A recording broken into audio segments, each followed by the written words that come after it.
AITA for exposing my girlfriend's lies in fluent Italian after she insulted me? My name is Luca, 27.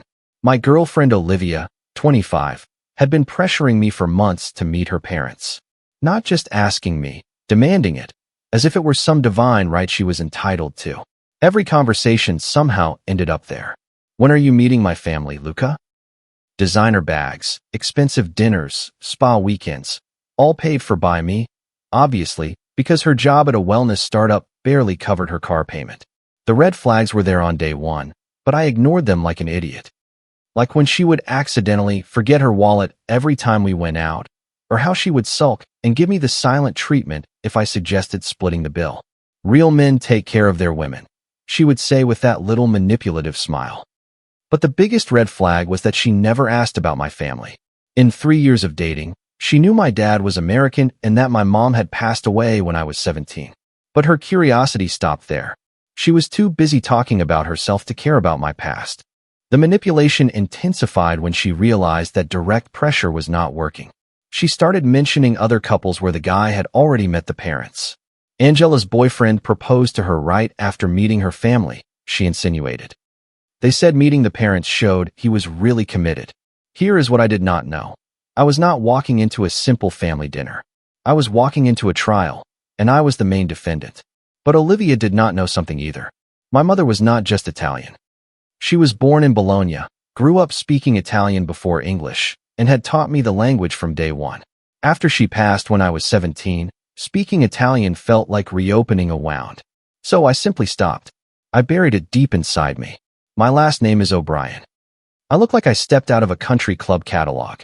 And in 3 years of our relationship, Olivia never asked me a single question about my mother's origins.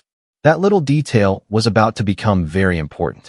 The dinner was scheduled for Saturday night at her parents' house in a gated community where the homeowners association probably has rules about the color of your trash cans. I put on a nice shirt, bought flowers for her mother, and drove to pick up Olivia. She was nervous, which was weird because Olivia is usually as humble as a Kardashian. But that night, she kept checking her reflection and asking if I was presentable enough. They're going to love you, she kept repeating. Just be yourself, but maybe a little more discreet. Discreet about what? I am an architect, not a circus performer. The car ride should have been a warning.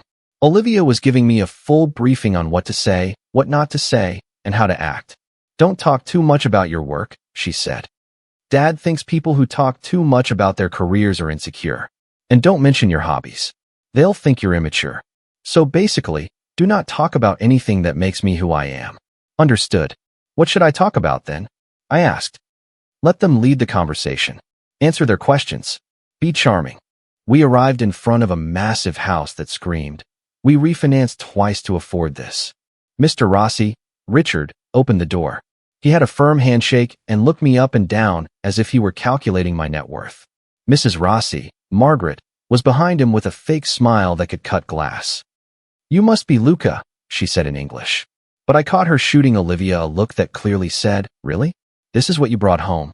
The house was exactly as I had pictured. Oversized furniture, too many decorative throw pillows, and family photos everywhere showing Olivia at different stages of her spoiled childhood.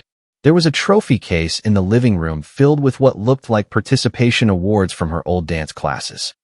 We sat down in their formal dining room with the good china and cloth napkins. Everything was perfectly staged, as if they were expecting a magazine photographer. And that is when the show began. Olivia immediately switched to rapid-fire Italian with her parents, then turned to me with that phony smile. We're just catching up. We'll switch back to English in a few minutes, I promise. Those few minutes turned into 2 hours. 2 hours where I sat there like a decorative plant while the woman I thought loved me systematically destroyed my reputation in a language she believed was her secret weapon. I smiled, I nodded, I passed the bread, and I understood every single word. You know that feeling when you are watching someone dig their own grave and they keep asking for a bigger shovel? That was my life for 2 hours. It started with my career. Olivia told her parents, he's okay, but he has no real ambition. He's content being a nobody at a small firm. I'm the one with ambition and vision. I practically support us financially because his salary is quite pathetic. I had to bite my tongue to keep from laughing. I make $160,000 a year as a senior associate at one of the top architecture firms in the city. Olivia makes maybe $45,000 selling overpriced supplements to suburban moms. I paid for every trip, every fancy dinner, every designer bag she owns, including the $12,000 trip to Greece last year, where she complained the whole time that our suite was not big enough. Her mother leaned in and whispered, "But then, why are you still with him?" Olivia shrugged with theatrical resignation. He's convenient. He pays for everything, doesn't ask questions, and isn't smart enough to cause problems. Like a well-trained dog. Then she moved on to my personality. She said with a dramatic sigh, "He's boring. No culture, no sophistication. He doesn't even want to try to learn Italian, even though he's been dating me for 3 years. It's like dating a golden retriever, sweet, but not very smart." I literally have Dante's Inferno on my nightstand, in Italian. I have been reading Italian literature since high school. But hey, why would she know that? She never showed any interest in anything about me that did not directly involve her. Her father chimed in with his own observations. He seems like the type who just watches sports and drinks beer. These Americans are all the same. Olivia nodded enthusiastically. Exactly. He's so predictable. Every weekend is the same thing. Football, beer, and video games. Like a teenager who never grew up. It was ironic coming from someone whose idea of culture was reality TV and whose hobbies consisted of shopping and complaining. But the real finishing blow came when her mother brought up the topic of marriage. And marriage? Has he made his intentions clear yet? Oh, I'm ready to get married tomorrow. But him, he's afraid of commitment. I've been dropping hints for months, and he just ignores them. I think he's keeping his options open, if you know what I mean. At that very moment, I had a custom engagement ring worth $8,000 sitting in the safe in my bedroom. I had planned to propose to her during a surprise trip to Tuscany that I had already booked for her birthday. First-class tickets, a 5-star hotel in Florence. All that romantic movie crap. Sitting there, hearing her call me a commitment phobe when I was literally planning to ask her to marry me in the land of her ancestors was a new level of cosmic irony. The conversation kept sinking lower. They dissected everything. My family, my future, my worth as a human being. All while I sat there playing the role of the dumb American boyfriend, too stupid to realize he was being slaughtered. Margaret became particularly cruel when the subject turned to my roots. He doesn't even know where his family comes from. These Americans have no roots, no history. How can you build a future with someone who doesn't know who he is? Olivia agreed like an obedient daughter. Exactly, Mom. He's so empty. He has no depth, no passion. It's like living with a mannequin. The worst part was not what she was saying. It was the casual cruelty with which she said it. She would look at me with these loving expressions, all while telling her parents that I was essentially a charity case she was considering abandoning. I thought about my mother during this whole charade. How she had taught me that Italian was not just a language, but our connection to family, to history, to our identity. She used to read me bedtime stories in Italian, taught me how to cook her nana's recipes, and made sure I understood where I came from. And here was Olivia, using that very same language as a knife, turning something sacred into a weapon. But I stayed calm. I am not the type to flip a table and storm out. I was raised better than that. I sat there, memorizing every lie, every insult, every betrayal, waiting for the perfect moment to blow it all up. That moment arrived during dessert. Her father looked at me like I was a particularly disappointing pet and asked Olivia, "Are you sure about this one?" He seemed simple. Olivia reached over and patted my hand condescendingly. She looked me right in the eyes, as if we were sharing an intimate moment, and told her parents in Italian, "Don't worry, he's too stupid to understand what we're saying. Look at him, sitting there with that blank smile like a trained seal." That was it. Game over. Every ounce of heartbreak, rage, and betrayal crystallized into a cold, surgical clarity. I was not going to yell. I was not going to make a scene. I was going to wait for the perfect moment, and then I was going to destroy her entire world. The perfect moment came as we were getting ready to leave. Her father, probably feeling a little guilty for spending 2 hours trashing me to my face, patted my shoulder and spoke in slow, careful English, as if addressing a kindergartner. "It was very nice to meet you, Luca." That is when I smiled, looked them all dead in the eyes, and let my mother's tongue flow like silk. I said in perfect, accentless Italian. The pleasure was all mine, Mr. Rossi. You know that moment in action movies where the bomb countdown hits 0 and everything goes silent right before the explosion? That is exactly what happened. Margaret's wine glass slipped from her hand and shattered on the floor. Richard's jaw dropped so fast I thought he was going to dislocate it. And Olivia? Olivia turned as white as a ghost, then a sickly shade of green. She looked like she was about to throw up, pass out, or spontaneously combust. Maybe all three at once. But I was not done. Not by a long shot. I kept that polite smile and turned to her parents, still speaking fluent Italian. Before I leave, I'd like to clear up a few minor misunderstandings from tonight's conversation. The silence in the dining room was deafening. You could have heard a pin drop from miles away. Olivia was frozen like a deer in the headlights, the horror dawning on her face as she realized I had understood everything. It was beautiful. What followed felt like a display of surgical precision. I kept my voice calm and pleasant, as if I were discussing the weather, while systematically dismantling every single lie she had told. First, the money. Olivia mentioned some concerns about my financial stability. I just want to reassure you. I pulled out my phone and showed them the confirmation for the Tuscany trip. First-class tickets, a suite at the Four Seasons in Florence, reservations at Michelin-starred restaurants. This was the surprise I was planning for her birthday. She also mentioned that she supports us financially. A simple misunderstanding, I'm sure. Olivia's face was getting paler by the second. A single tear rolled down her cheek. Next, the culture. She also mentioned my lack of interest in Italian culture. This one hurt me particularly. My mother, Angela, was from Bologna. She raised me speaking her language. It was the language of my childhood, of my heart. After she passed away, it became too painful to speak. I kept it private because it was sacred to me. Margaret's hand went to her chest. Her expression had completely changed from scorn to shock. And finally, the finishing blow. I looked directly at Olivia, my voice now ice cold. You told your parents I was afraid of commitment. You knew I had been working with a jeweler for 2 months to create your ring. You knew I was planning to propose to you in Tuscany next month. I let those words hang in the air.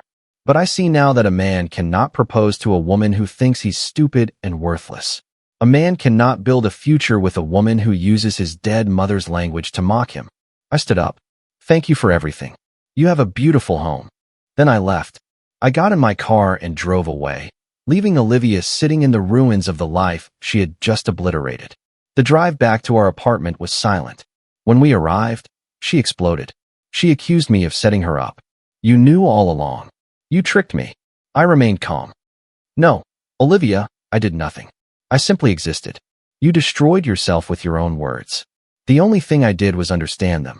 She started pacing the living room like a caged animal, torn between rage and panic. This is insane.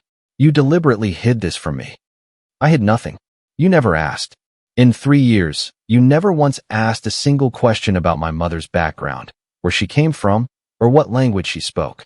You were too busy talking about yourself to ever take a genuine interest in me or my family. That hit her hard. She stopped pacing and just stared at me as if seeing me for the first time. But you never what? Shared information you never showed the slightest interest in hearing. Then came the tears, the begging, the classic. I didn't mean it. I was just nervous. That kind of behavior, there's no coming back from that, I told her. You didn't just lie. You humiliated me and used the memory of my mother as entertainment. That's unforgivable. I walked into the bedroom and started packing her things into bags. This is my apartment. The lease is in my name. I want you out of here by tomorrow. That is when she showed her true colors. The crying stopped instantly, replaced by cold anger. You can't just kick me out like that. I have rights. I live here too. No, I replied calmly. You stay here sometimes. It's not the same thing. She stared at me, disbelief on her face, as if she thought she could cry or threaten her way out of this. But she had crossed a line from which there was no return. And that is when Olivia's real nightmare began. The next morning, she refused to pack her bags. She sat on the couch in her pajamas as if marking her territory. I'm not leaving. This is my home too. You can't force me out. That is when I called my childhood friend, Trevor. We have known each other since we were 12, and he has a gift for cutting through nonsense with surgical precision. I need backup, I told him. and maybe a place to crash for a few days while I sort this out. Trevor said, say less. I'm packing a bag. This sounds entertaining. Trevor arrived an hour later with a duffel bag, Starbucks coffee, and that cheeky smile of his. He took one look at Olivia camped out on my couch and said, oh, this is going to be fun. So, you're the girl who thinks Luca is too stupid to understand basic Italian. Bold strategy. How's that working out for you? Olivia's eyes narrowed. What is he doing here? He's staying here, I said calmly. This is my apartment. You can't bring someone in to intimidate me. Trevor burst out laughing. Intimidate you, princess? I'm 5'8" and I work in IT. If my presence intimidates you, that says a lot more about your guilty conscience than it does about my powers of intimidation. That is when Olivia tried her first power play. Fine, I'll leave. But I want the engagement ring. I blinked. What engagement ring? The one you bought for me. You said you bought a ring. I said I had bought a ring. Past tense. For a proposal that is never going to happen. That ring is going back to the jeweler. Trevor almost choked on his coffee. Princess, do you really think you're entitled to a piece of jewelry from the guy you just spent 2 hours trying to humiliate? That's a next-level delusion. Olivia's face turned red. I deserve compensation for 3 years of my life. Compensation? I laughed. For what? The free vacations, the designer bags, the free housing? You want compensation for being financially supported while you played the part of a girlfriend? Trevor was typing on his phone. This is gold. Please, continue. Make more demands you have absolutely no legal right to. I'm documenting all of this. That is when she declared war. Instead of leaving, she settled in even more firmly. You know what? Fine. I'm not leaving. If you want me out, you'll have to drag me out. Trevor looked at me, deadpan. Did she really just refuse to leave your apartment while simultaneously demanding compensation for the privilege? I believe so. Fascinating.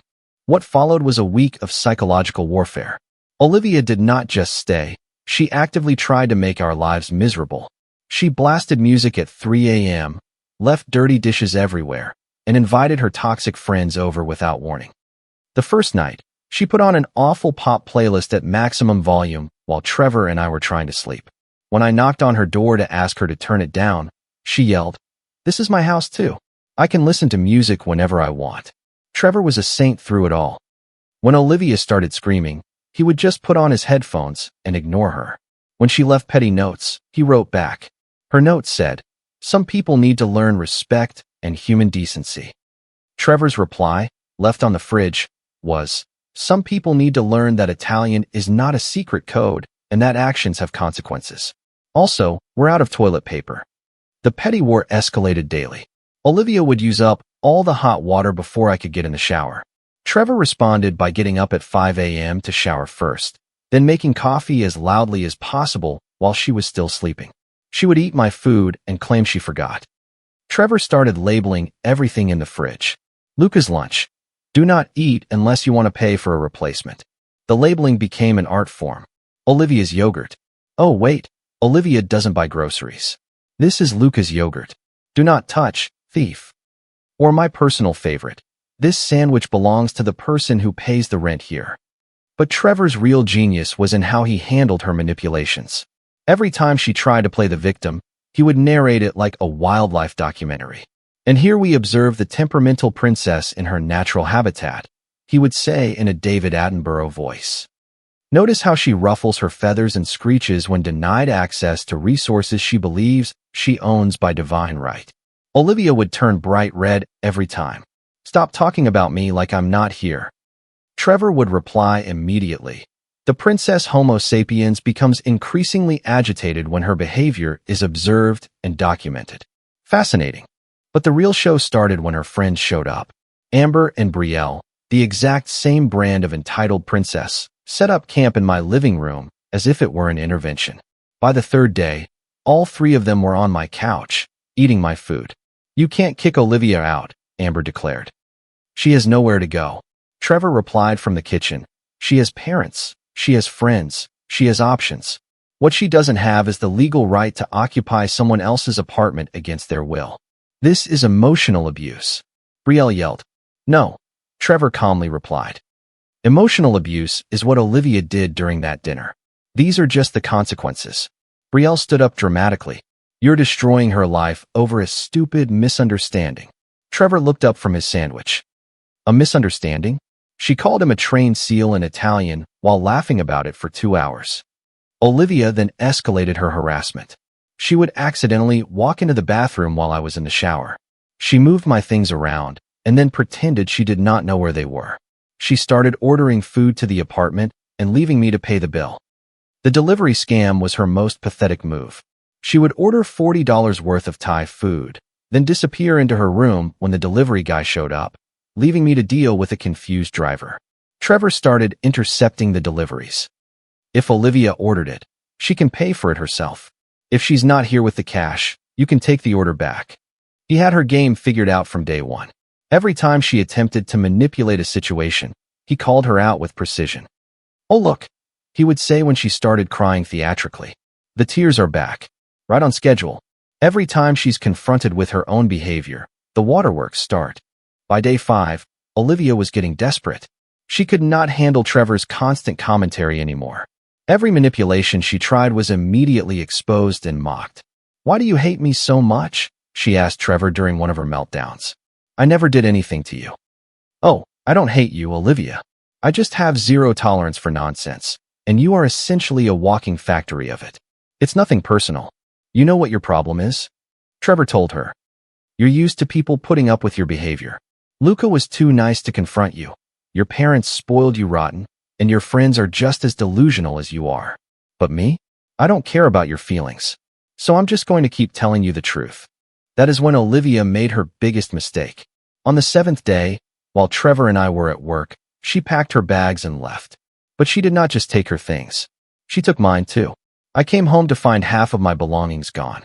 Olivia had cleaned me out like a burglar. My iPad, my expensive headphones, 2 of my watches, designer clothes, and, what really made my blood boil, my mother's jewelry box that she had found hidden in my closet. Trevor looked at the empty spaces and whistled. Wow, she went full professional thief. I was documenting everything for the police report when Olivia's text came through. I took what I deserved. Consider it compensation for 3 years of my emotional labor. I read the message out loud. Emotional labor?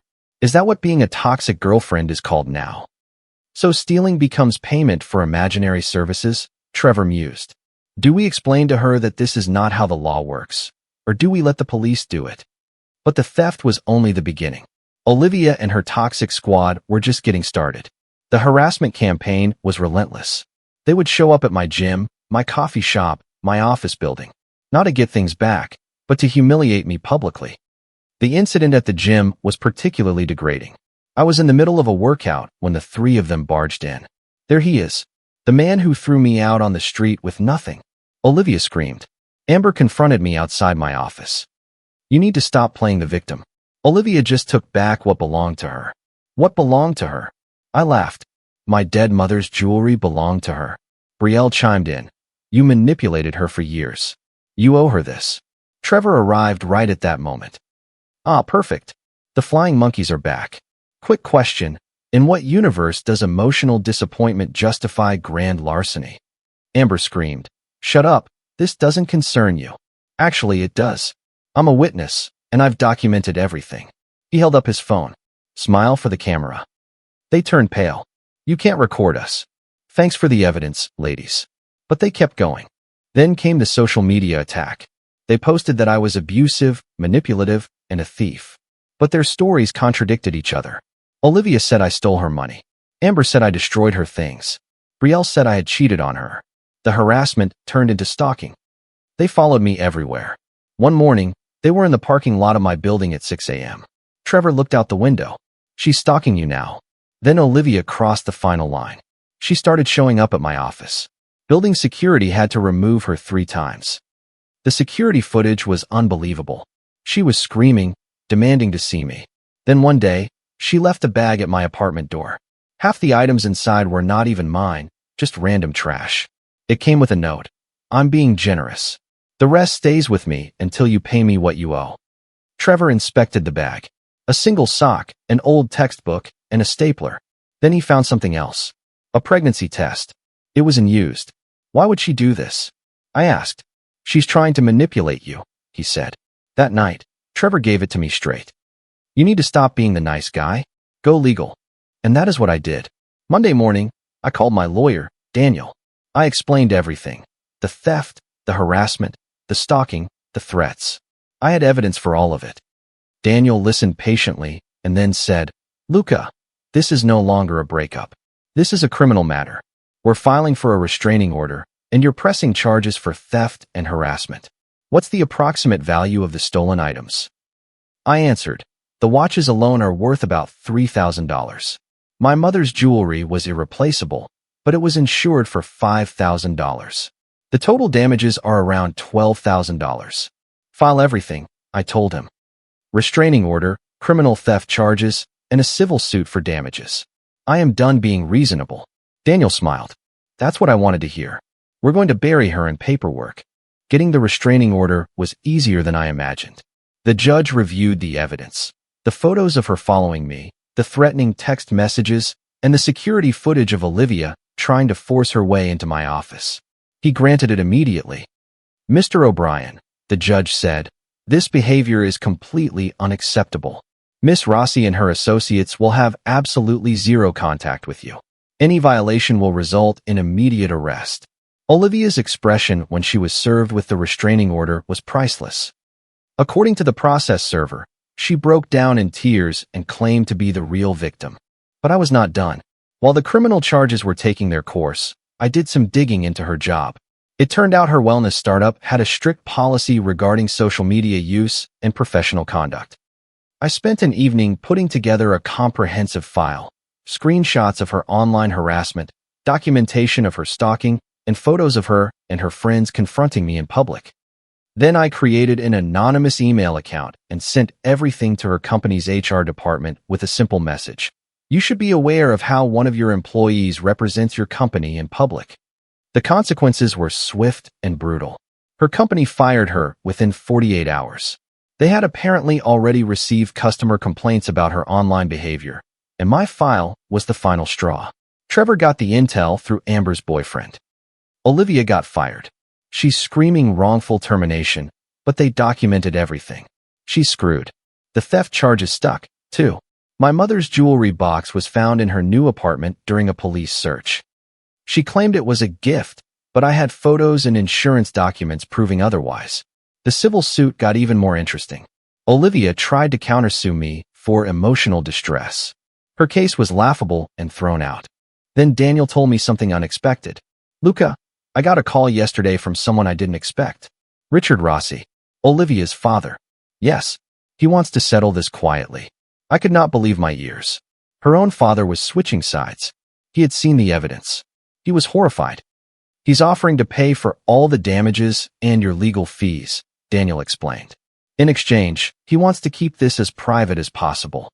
He also wants to personally return your mother's jewelry box to you. The meeting took place the next day. Richard Rossi looked like he had aged 10 years. He placed the jewelry box on the conference table between us. Luca, I owe you an apology. What happened at that dinner, and everything after that is not how we raised her. He handed me a cashier's check that covered all damages and legal fees. I hope this can begin to make up for this entire mess. But the real shock happened in court. Olivia walked in looking confident, ready to play the victim. Then she saw her father, sitting on my side of the courtroom. Her face crumbled. She faltered. Your Honor, Daniel said. Even the defendant's own family acknowledges the severity of her actions. Olivia looked at her father, who would not even meet her gaze. In that moment, she understood. She was entirely on her own. She accepted a full settlement in under an hour. But the best part was not the money. It was that moment of realization on her face. The moment she knew she had lost everything. All her alliances, all her support, all her most important relationships. 6 months later, her life had completely fallen apart. No job, buried in legal debt, a restraining order on her record, and a ruined reputation. Her friends had abandoned her once the legal trouble started. She had to move back in with her parents, and her relationship with her father was broken. As for me, I got all my things back, including my mother's jewelry box, which now sits safely where it belongs. A few months later, I ran into her at a grocery store. She saw me, turned pale, and immediately darted down another aisle. She was not even legally allowed to come near me. Trevor, who was with me, muttered, "Karma is real." She had tried to destroy my life for her own selfish games and ended up leaving a trail of wreckage in her own. I am dating someone new now. A veterinarian. Someone who listens, someone who asks questions, someone who respects me and my family. Olivia wanted to play a game with my dignity. In the end, the only person she played was herself. Comment. I want to take a moment to connect with you all and share a few thoughts about the themes we just explored. True partnership should always be built on a foundation of mutual respect and genuine care. When someone repeatedly ignores your boundaries or uses your vulnerabilities against you, walking away is not a sign of weakness. It is a powerful declaration of your self-worth and dignity. Choosing peace of mind over toxic situations is one of the bravest decisions you can make for your healing. Please remember that your kindness should never be mistaken for naivety, and you have every right to protect your energy. We all eventually face the natural consequences of how we treat the people around us. You deserve to be surrounded by people who celebrate your authentic self instead of tearing you down. I hope this message encourages you to honor your heart and never settle for a relationship that lacks empathy. Thank you for being such a wonderful community, and I would love to read your reflections in the comments below. If you like the stories, don't forget to leave a comment and support the channel by subscribing. See you in the upcoming stories.